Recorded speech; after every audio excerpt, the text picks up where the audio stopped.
Hello, ladies and gentlemen, Nick here, and welcome to this trailer reaction for Mission Impossible Dead Reckoning Part 1, the seventh installment of the Mission Impossible series, film series at least, and the first of a two-part story. Whether this will be the finale of the series or not, I'm not sure, but it's definitely going to be the biggest story of the Mission Impossible film series yet, and that's saying a lot considering the sixth film. Can't remember its name. It was the best one. It was the best one of the series, though. Damn, the best one of the series, and I've forgotten its name.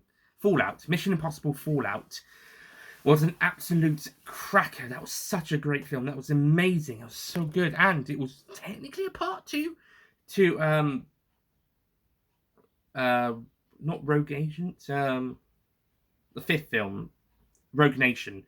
It was technically a direct sequel to Rogue Nation. So those two kind of film a two-parter, loose two-parter. But this one is going to be the first of a two-part story. It's going to be released next year, so part two will probably come out in 2024.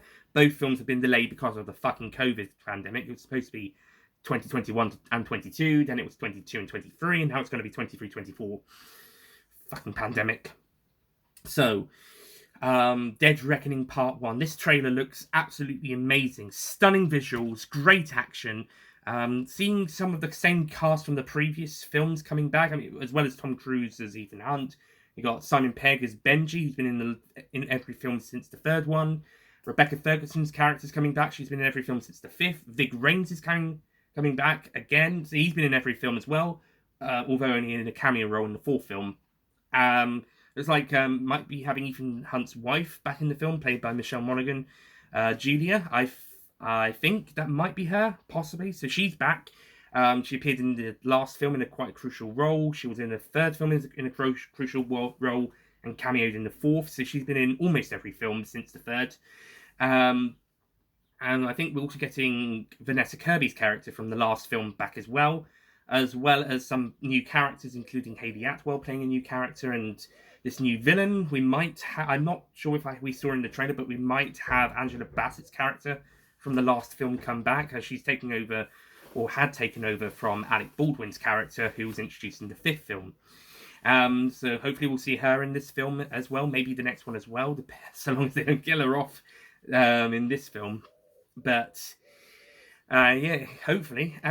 Seems like there's going to be a couple new characters, some exciting stuff, another world-shattering scheme by some villains. It's possible we could have Solomon Lane, played by, I think, was it Sean Penn? Oh, the villain from the previous two films. He might be back, because he's technically still alive.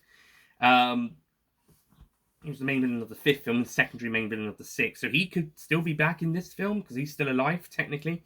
Depends what's going on, but yeah, this film looks absolutely amazing. Some great stuff, great stunts. There was a great stunt with the motorbike, the train going off the edge. They're gonna do a Back to the Future Part 3 and drive a train off a ledge. Except this time there's gonna be people on board, and the thing I was most excited to see was Ethan, and I think it was either Rebecca Ferguson or Hayley Atwell's characters inside a Italian Fiat 500 in, I looked at it, Rome or somewhere in Italy, but not just any Fiat 500.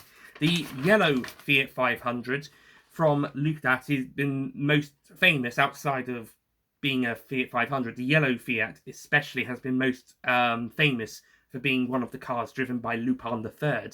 And that inspired the Pixar animators to have a yellow Fiat 500 as a character in the Cars films. So, as a possible nod to Lupin and or Cars, we're going to have a yellow Fiat 500 driving around Italy, which is technically Lupin's second home, and also the birthplace of the Fiats. We're going to have a yellow Fiat 500 driving around an Italian city, possibly Rome. It could be any Italian city. It could be the one they went to in the last film, if that wasn't Italy. Sorry, Rome. If that was actually, was that Rome? I'm not sure. They definitely went to Rome in the third film, because they went to the Vatican, but they might have gone to another city in the sixth. So, it looks Italian anyway. It could be somewhere in Europe, and it looks like they're going to be going across Europe as well. It's going to be in London again. This will be like the I swear this is the fourth film to go to London, after the first, fifth, and sixth. probably the fourth film to go to Italy. Third or fourth. Yeah, I think it might be the third or fourth to go to Italy. I think the fifth film went to Italy as well. I might be wrong about that one, actually. But they're definitely the third and sixth.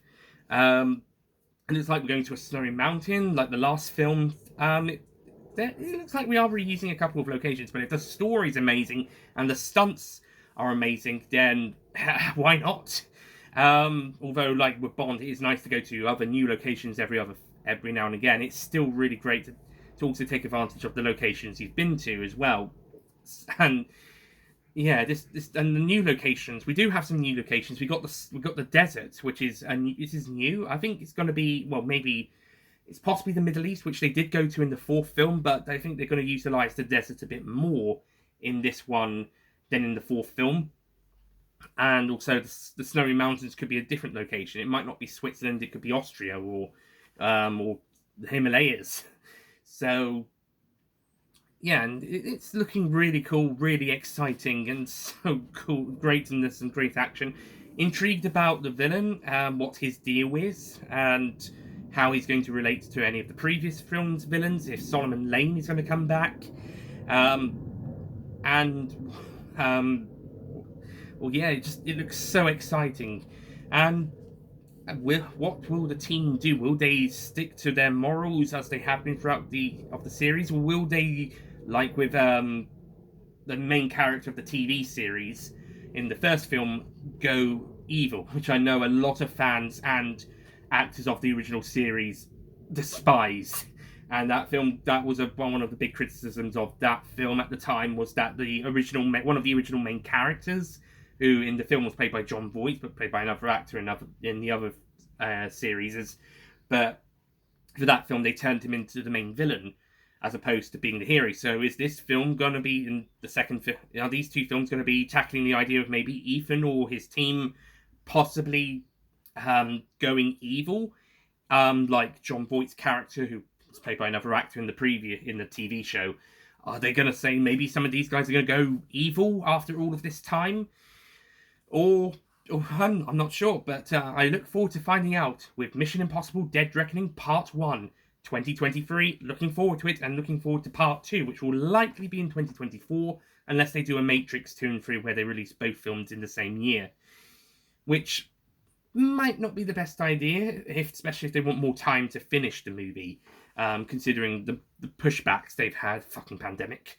So they might want some more time to make the eighth film, if that's the case. So that's probably going to be 2024, probably. But yeah, I look forward to Mission Impossible Dead Reckoning Parts 1 and 2. Part 2 hasn't had a trailer yet dropped, obviously, but Part 1, this trailer is amazing. Go and check it out. It's a great trailer, and I look forward to seeing the film. Okay, that's it from me. Thank you so much for watching this trailer reaction. I'll see you guys next time. Goodbye. And stay tuned for a couple more film reviews that I made. I recently, today, filmed reviews for Ghostbusters Afterlife, Die Hard, Revisitation Review, and The Muppet Christmas Carol. So expect those to be coming up within the next couple of days, hopefully. Hope you enjoyed the recent reviews of Addams Family 2, Last Night in Soho, and Eternals. And see you guys next time for whatever comes next. Goodbye.